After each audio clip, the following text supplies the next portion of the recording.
কিরে ভাই, এখানে কেমন বসে আছিস? কি হয়েছে? মনটা কেমন ভারী? আরে সে কথা আর কইস নে, বাড়ি ঘর এগুলো পুরি দিয়ে শেষ করে ফেলাইছে জানিস। আমার নেতা একটা কাম করছে জানিস, শালা হামাকা করে নিঃস্ব করে ধুয়ে শালা ভারতত পালে গেছে। এখন হারা কি করি তো তো হামাক তো শেষ করে ফেলাছে, একলা বাড়ি ঘর আগুন টাগুন আগে দিয়ে শেষ করে ফেলাছে। বাঁচার তো কোনো উপায় নাই, এই জন্যই আর এখানে আসি বসে চিন্তা করছে কোনো কোনো যাওয়া যায় ভারতত মানে পালায়। তা শালা ভারতের গেটও বন্ধ করে দিছে, পালার মতো কোনো বুদ্ধি নাই। শ্বশুর বাড়ির ফোন দিছনু, কোনো মানে তোমার আটে যা কিছুদিন থাকো।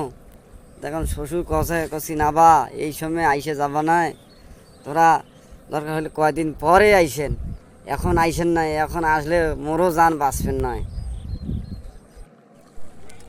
তুই থাকিস রে ভাই, মুই গেনু। এটি যদি বিএনপির কেউ দেখে রে ভাই তোর সাথে মোর কথা কওয়া, তাহলে মুখ শুদ্ধ ভাই মারি একলা একাকার বানাইবে ভাই। তুই থাক, মুই আর থেকে পালাম আগত, মুই বাড়ির যাও আগত। তা আচ্ছা, ভালো থাকিস, ভাবি চিন্তি কাজ করিস, যেটা পরামর্শ দিনু সেইটাই করিস।